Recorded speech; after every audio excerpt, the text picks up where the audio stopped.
Chapter 7. Wonderful Incarnation, Behaviour of Sai Baba, His Yogic Practices, His All-pervasiveness, Leper Devotee Service, Master Khaparde's Plague Case, Going to Pandharpur.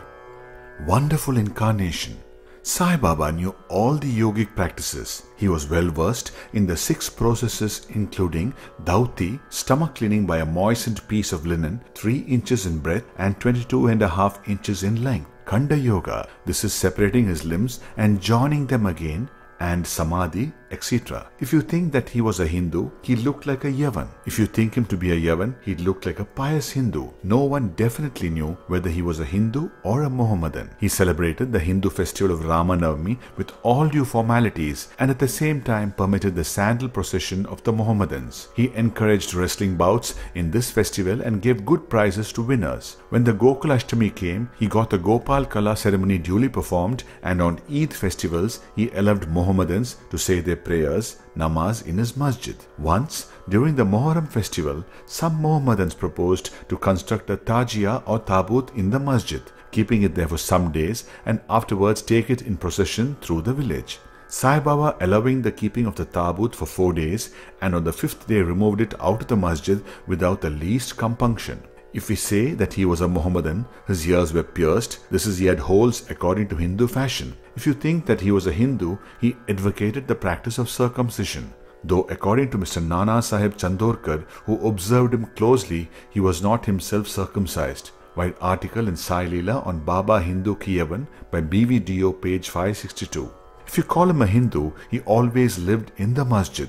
If Mohammedan, he had always the duni, sacred fire there, and the following things which are contrary to Mohammedan religion. This is grinding on the handmill, blowing of the conch and bells, oblation in the fire, bhajan, giving of food and worship of Baba's feet by means of argya, water were always allowed there. If you think he was a Mohammedan, the best of Brahmins and Agnihotris, leaving aside their orthodox ways, fell prostrate at his feet. Those who went to make enquiries about his nationality were dumbfounded and were captured by his darshana, so none could definitely decide whether Sai Baba was a Hindu or a Mohammedan. This is no wonder, for he who completely surrenders himself to the Lord by getting rid of his egoism and body consciousness thus becomes one with him and has nothing to do with any questions of caste or nationality. Such a one as Sai Baba was saw no difference between caste and even beings and beings. He took meat and fish with fakirs but did not grumble when dogs touched the dishes with their mouths. Malsapati, an intimate Shirdi devotee of Baba who always slept with him in the masjid and chavadi, said that Sai Baba told him that he was a Brahman of Patari and was handed over to a fakir in his infancy, and when he told this, some men from Patari had come and Baba was enquiring about some men from that place. White Sai Leela, 1924, page 179. Mrs. Kashibai Kanitkar, the famous learned woman of Pune, says in the Experience number 8 published on page 79, Sai Leela, volume 11, 1934. On hearing of Baba's miracles, we were discussing according to a theosophic convention and fashion whether Sai Baba belonged to black or white lodge. When once I went to Shirdi, I was thinking seriously about this in my mind. As soon as I approached the steps of the masjid, Baba came to the front and pointing to his chest and staring at me, spoke rather vehemently. This is a Brahmin, pure Brahmin. He has nothing to do with black things. No Musalman can dare to step in here. He dare not. Again pointing to his chest, this Brahmin can bring lakhs of men on the white path and take them to their destination. This is a Brahmin's masjid, and I won't allow any black Mohammedan to cast his shadow here. Such a unique and wonderful incarnation was Sai Baba. On accounts of the merits in my past birth, I had the good fortune to sit at his feet and enjoy his blessed company. The joy and delight I derived therefrom was incomparable. In fact, Sai Baba was pure Anand and consciousness. I cannot sufficiently describe him, his greatness and uniqueness. He who took delight at his feet was established in his own self. Many sannyasis, sadhakas, and all sorts of men aspiring for salvation came to Sai Baba. He always walked, talked and laughed with them and always uttered with his tongue, Allah Malik, God is the sole owner. He never liked discussions or arguments. He was always calm and controlled, though irritable at times, always preached full Vedanta, and nobody knew till the last who was Baba. Princes and poor people were treated alike by him. He knew the inmost secrets of all, and when he gave expression to them, all were surprised. He was the repository of all knowledge. Still, he feigned ignorance. He also disliked honor. Such were the characteristics of Sai Baba. He had a human body. His deeds testified to his godhood. All people considered him as the Lord God in Shirdi. Behavior of Sai Baba. Fool that I am, I cannot describe Baba's miracles. He got almost all the temples in Shirdi repaired. Through Tatya Patil, the temples of Shani, Ganapati, Shankar, Parvati, village deity and Maruti were put in order. His charity was also remarkable. The money he used to collect as dakshina was freely distributed, rupees 20 to some, rupees 15 or 50 to others every day. The recipients thought that this was pure charity money, and Baba wished that it should be usefully employed. People were immensely benefited by having a darshana of Baba. Some became hale and hearty. Wicked people were turned into good ones. Kushta, leprosy, was cured in some cases. Many got their desires fulfilled without any drops or medicine being put in the eyes. Some blind men got back their sight, and some lame ones got their legs. Nobody could see the end of his extraordinary greatness. His fame spread far and wide, and pilgrims from all sides flocked to Shirdi.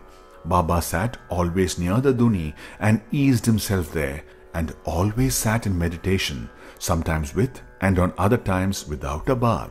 He used to tie a white turban on his head and wear a clean dhotar around his waist and a shirt on his body. This was his dress in the beginning. He started practicing medicine in the village, examined patients and gave medicines. He was always successful, and he became famous as a Hakim, a doctor. A curious case may be narrated here. One devotee got his eyeballs quite red and swollen. No doctor was available in Shirdi. The other devotees took him to Baba. Other doctors would use ointments, anjans, cow's milk and camphorated drugs, etc. In such case, Baba's remedy was quite unique. He pounded some biba, some carpus anacardium, this is marking nuts, and made 2 balls of them, thrust them one in each eye of the patient, and wrapped a cloth bandage around the eyes. Next day, the bandage was removed and water was poured over them in a stream. The inflammation subsided and the pupils became white and clear. Though the eyes are very delicate, the biba caused no smarting, but removed the disease of the eyes. Many such cases were cured, and this is only an instance in point. Baba's yoga practices. Baba knew all the processes and practices of yoga. 2 of them will be described here. Devotee or cleaning process. Baba went to the well near a banyan tree at a considerable distance from the masjid every 3rd day and washed his mouth and had a bath. On one occasion, he was seen to vomit out his intestines, clean them inside and outside, and place them on a jump tree for drying. There are persons in Shirdi who have actually seen this and who have testified to this fact. Ordinary devotee is done by a moistened piece of linen 3 inches broad, 22.5 inches long. This piece is gulped down the throat and allowed to remain in the stomach for about half an hour before being reacted there and then taken out. But Baba's devotee was quite unique and extraordinary. Kanda Yoga. In this practice, Baba extracted the various limbs from his body and left them separately at different places in the masjid. Once, a gentleman went to the masjid and saw the limbs of Baba lying separately at separate places. He was much terrified, and he first thought of running to the village officers and informing them of Baba being hacked to pieces and murdered. He thought he would be held responsible as he was the first informant and knew something of the affair, so he kept silent. But next day, when he went to the masjid, he was very much surprised to see Baba hale and hearty and sound as before. He thought that what he had seen the previous day was only a dream. Baba practiced yoga since his infancy, and nobody knew or guessed the proficiency he attained. He charged no fees for his cures, became renowned and famous by virtue of his merits, gave health to many a poor and suffering person. This famous doctor of doctors cared not for his interests, but also worked for the good and welfare of others, himself suffering unbearable and terrible pain many a time in the process. One such instance I give below, which will show the all-pervasive and most merciful character of Sai Baba. Baba's all-pervasiveness and mercy.